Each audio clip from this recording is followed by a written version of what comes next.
Uganda n'ebyayi.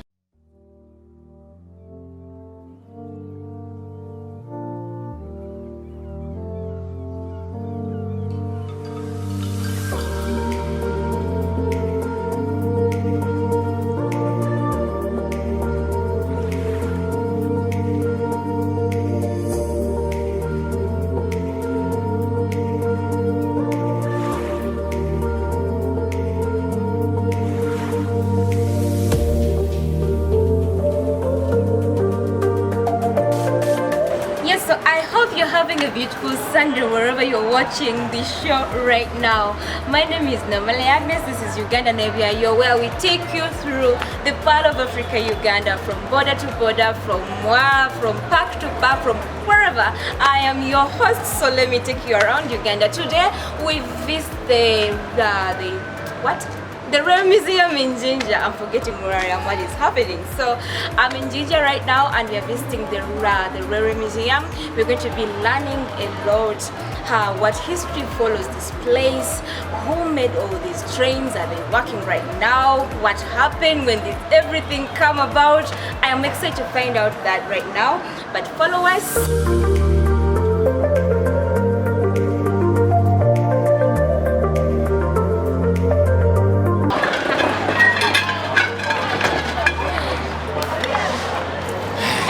How was it? Great. You can imagine how the British enjoy it. I got the white man treatment. Yeah, so this is called the inspection trolley. Now this is where the guy inspecting the construction of the rail line sat. And obviously that was the white man. So the blacks, this was your role. Come behind here, hold here. Now what's important about this is that regardless of how long the journey was, you were meant to push the guy.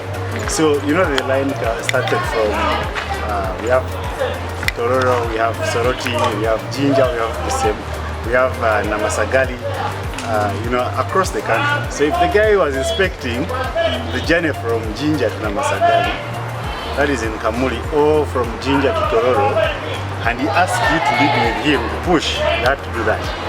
So you push him until Tororo or Soroti.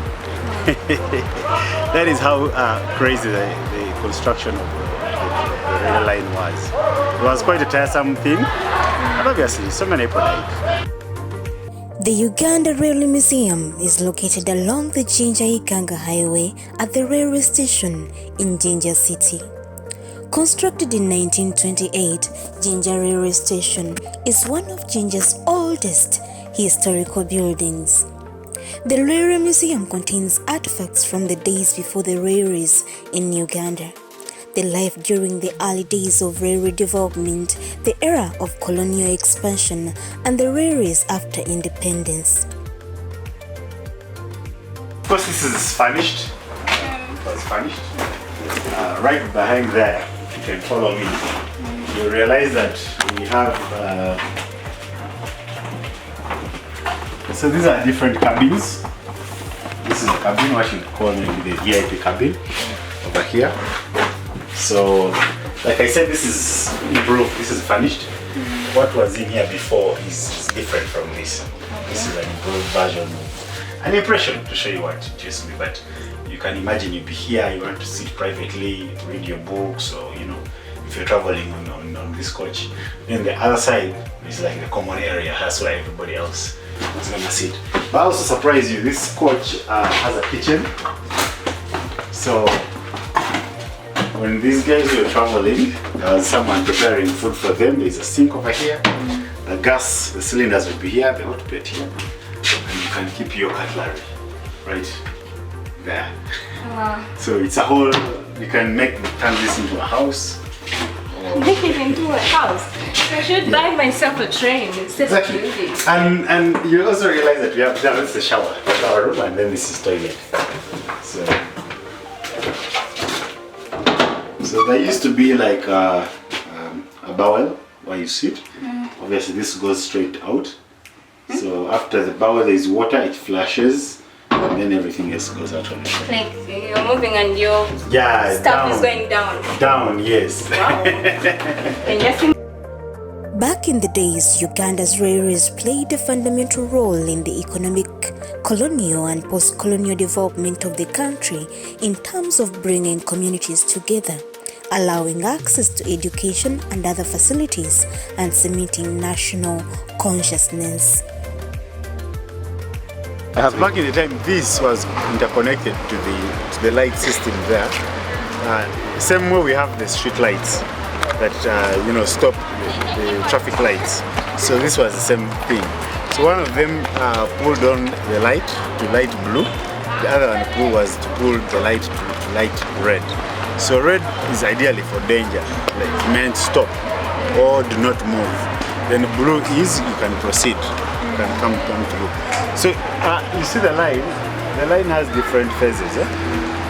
One of the line is like a connection spot, but this main one, which is here, is an offload and loading line.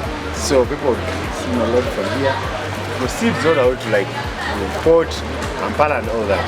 So if a train would be coming from this way and another one is coming from this way, this was how it was used to communicate to the driver on the other side. The driver was this way. Either you stop and hold on for this guy to proceed. So yeah, it's basically for that.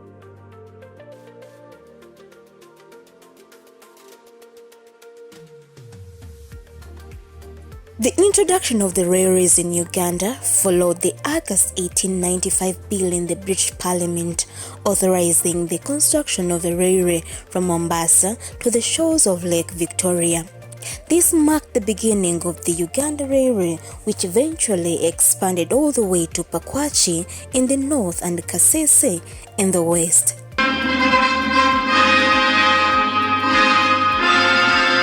This history does not start in Uganda, but rather in London, where Parliament sat in 1895 to approve the construction of a railway that would go all the way from Mombasa to the shores of Lake Victoria in present-day Kisumu.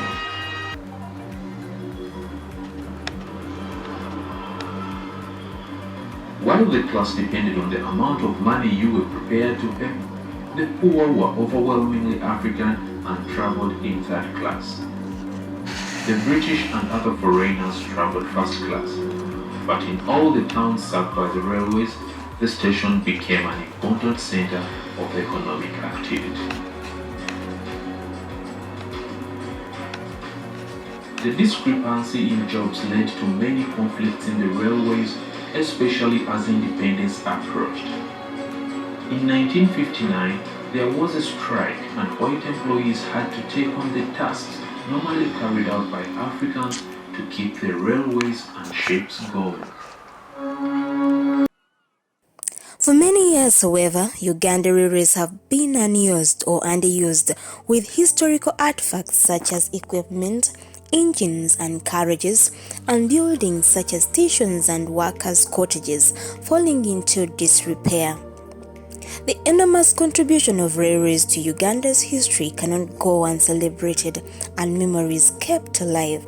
It is for this cause that the European Union and Sugeya Satom supported CCFU, that is the Cross-Cultural Foundation of Uganda, in partnership with URC to establish the Uganda Railway Museum. Yeah, we have the story of Kalelo.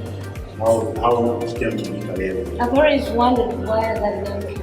Yeah, so Kalelo, there was a small railway which was constructed to connect from Kampala to collect cotton. Someone told me back then that that railway, that carrier was used to carry machinery for the army.